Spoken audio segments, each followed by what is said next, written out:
religion is the fictitious excuse of origins of non-black people. Religion is not real. So when we take religion off the table and we take the evolution theory off the table, no non-black person has factually ever been able to explain where they come from. So history and script, we throwing religion and history out the window. We throwing Western psychology's version of history out there. So any basic level geneticist, any basic level biologist will tell you not only do we have carbon in our DNA, in our skin, from billions of years old exploded stars, which they call stardust, what they fail to tell you is stardust is genetic material. So your DNA and the molecular structure of yourself is created outer space. We made from the same stuff that stars are made of. And so here's the question. Who are these people walking around that are not made of that stuff? And where did you come from? Let us understand. North Vietnam cannot defeat or humiliate the United States. Only Americans. Hello, everybody. We are entering into episode 23 of the Moral Minority Podcast. We are approaching fast, Dan, our 2-year anniversary, because our first episode came out in January 2019. Oh, no, we passed it. Yeah. Oh, actually, okay, episode 22 is the anniversary episode, right? Because our first anniversary episode was January 2020. Did we have an episode? No, because episode 15 was November 2019. Then episode 16 was March 2020. So that was like the anniversary episode. And then, last one, episode 22, was the other anniversary. I celebrated prematurely in the sense you celebrated that the anniversary of our podcast by going on a different podcast. Yes, that's true. Podcast. Yes, I celebrated our anniversary by cheating on you, Dan. Yeah, because I'm just that much of a Chad. And like the alpha I am, I knew you would come back to me. You sent what? Like the alpha male I am, even though I cheated on you on our anniversary, I knew you would come back to me, and here you are. I come back to the podcast.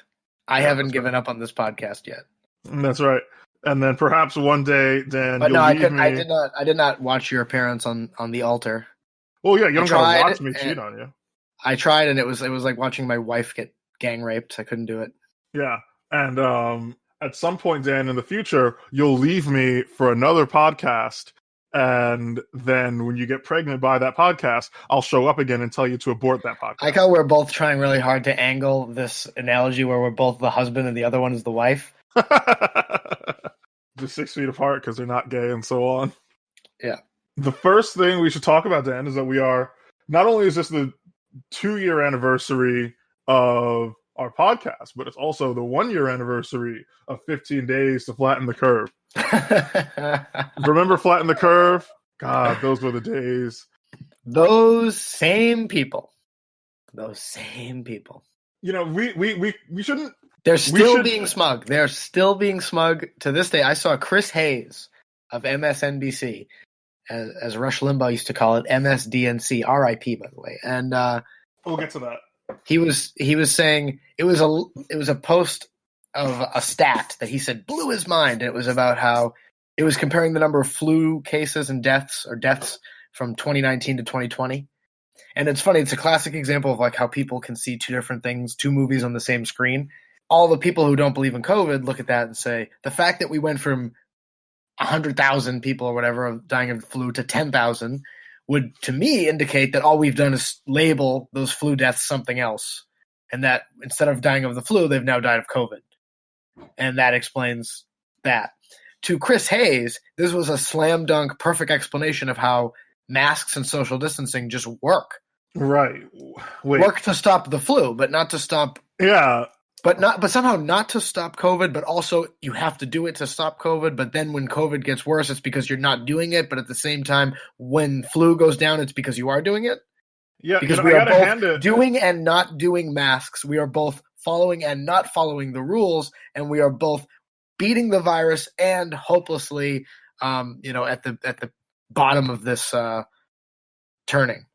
Quantum quarantine.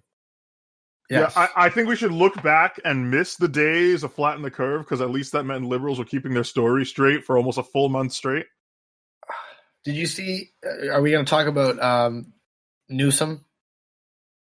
Yes, I think that's. Oh, okay. Gavin Newsom's California. Okay, that's later in. You know Okay. what? We're doing Democrat news anyway. Okay. Hold on. Is there anything else we have to say about COVID broad? Yeah, I think we're a year in. I think our listeners, freaks that they are, know everything it is that we're going to say about this sort of situation. So, yeah, what do you got to say about Gavin Newsom? Literally doubling down on masks. He used the words, "We are doubling down on masks." Yeah, you got to wear 2 masks now. Is there any other way to interpret that than just like it's a temper tantrum because Texas is no longer forcing masks? It's not about how many people wear masks. It's about the number of masks that are worn. Yes. Exactly. So there needs to just be, if Texas... We just need one guy with 1,000 masks on. An outlier that should not have been counted. Maybe that's why... Holy shit, I just realized maybe all Tom Woods' charts are wrong. And actually masks do work, and it's just that there's this outlier that's skewing the data. Oh, I see this note. I'd like to apologize to one of my friends whose argument I totally annihilated in another episode of the podcast about, what were we talking about? Oh, the strategy for third parties. I didn't let him, by taking the last word for him on a public forum, I have something very bad. I feel ashamed. I'll cut off my pinky and offer it to him. Anyway. That was like a Larry David apology. Okay. There's an episode of that show of Curb Your Enthusiasm, which you should watch, by the way, where he's required to give an apology for something that he said that he doesn't feel was wrong. And he sits down and he does air quotes and says, "I'm sorry." And then at one point he says, "This is me apologizing." He goes, "It's about as sorry as I can get." It's about as sorry as I can get. It's pretty good, yeah. I like to express as much sorrow as is reasonably practical in this situation. So yeah, doubling down on masks. What can you say? I still, Dan, I broke my policy. Well, actually, technically, you broke your policy with me because I tell people not to debate lockdowns, particularly people. I'm in favor of masks, but against lockdowns because I'm in the middle, right? Yeah. Well, actually, it's not quite centrism because you've been hanging around Walter Block too much. You've become moderate. Except, well, actually, it's not even being moderate because it's not like I'm in favor of some masks and some lockdowns. I straight up don't believe in lockdowns, and I strongly believe in masks. Yeah. So it's not quite big brain and like centrism. The people you cannot debate with lockdown people. You know why it'll compromise your sanctity in the eyes of God to even discuss these things. Your soul will be in danger. So just put your fingers in your ears and go, no. But also, even if you convince them, which you won't, even if you do convince them, hypothetically, right? If you thread the needle of fate, what will it accomplish compared to the effort you put in? Right? You're just going to be banging your head against the wall so that one other guy. We wouldn't be in the situation that we are in if popular will could solve your problems. I think that's one thing a lot of people on the right / who are libertarians, really all Americans, but especially those of us on the losing side of the culture war, the question is not just why are these bad things happening? The question is why can't you do anything about it? Why do you find yourself in a situation where the world is completely inverted and you not only can you not even do anything about it, you can't even say anything about it. All right. How, if we are supposed to be, especially considering the kind of world that the people doing it say that you live in, right? If they say that we live in, this white supremacist, patriarchal, homophobic, systematically this, systematically that society, why do you nonetheless find yourself unable to say that you enjoy not having your house burned down by an angry mob? Why, when you say it, do you actually find yourself under threat? Why can you not do anything about this? And that's the question. And so when talking about these lockdowns, the question is not why is the government doing this? It's why can't I stop them?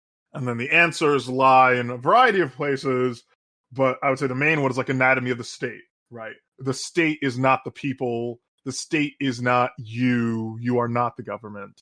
It does not reflect your will in any way. The state is Cynical. That's Right. cynical. The state is a collection of people, and most of those people in the state hate you and everything you stand for. Right? And that's part of the reason why you don't get what you want. But anyway, so Dan, you actually talked about masks with me, so violation of the policy. And look at that. And not only was my mind not changed, all violations of policy, it was a waste of my time. Yes, because not only was my mind not changed, but even if you did change my mind to make me think that masks weren't good, it wouldn't affect anything. Done no good. See, all we got was like an hour of entertainment, 15 minutes of which got cut off by our recording bot. Well, yeah, there's no point. There's no point in engaging with people. That's my philosophy on that thing. Just Hakuna Matata. This is why I don't understand how you can be an academic. Why write? Why I write? Who wrote Why I Write? So is it so you can convince other people? George Orwell wrote Why I Write. Oh, of course. Oh, I've been getting a lot of miles out of George Orwell. All the things that George Orwell is known for are grievously misinterpreted, and of course, mistakes of such a magnitude are not made innocently. People get the wrong lessons. But the things that he's not known for, so which are his essays, Why I Write, and in particular Politics in the English Language, are great.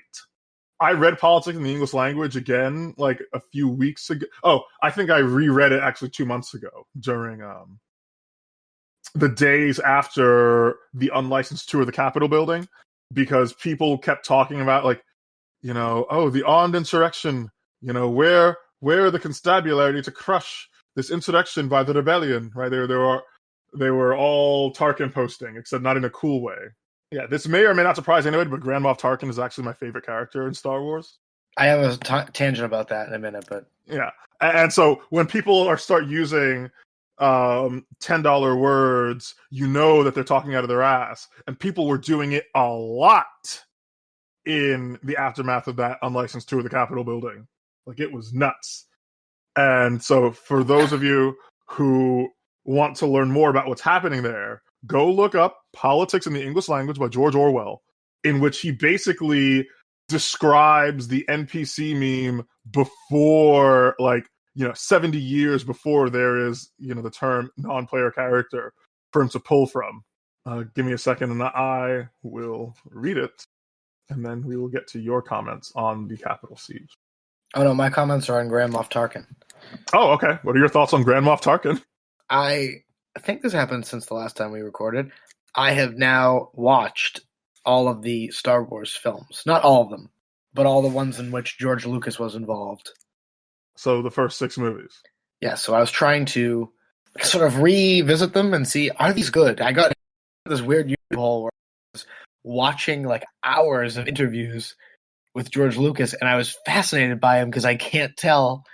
So he's an artist, but I can't tell if what he's produces has any value. It's like either this is a genius or this is an idiot. This guy is either one of the greatest filmmakers ever, or he is not even a good filmmaker. And I couldn't decide. And I kept going back and forth. So I said, I need to rewatch all these films and see what I think about them. And what did you think about them? So I had seen them all once before, and my takeaway was, eh. And then the more I heard people talk about them and talk about them and talk about them, I got more and more pushed into my contrarian position that this is just a bunch of...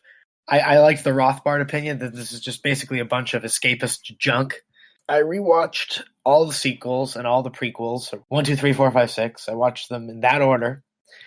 And I think that especially the prequels, here's what I think the problem is with George Lucas and why he drove me so crazy, is that I think what drove me so crazy about George Lucas is that there's a sort of duality to him where I think he is both a genius and a retard, in the sense that when I watch the prequels especially, and those are the ones over which he seemed to have the most control and influence. The prequels were his unfiltered vision, yes.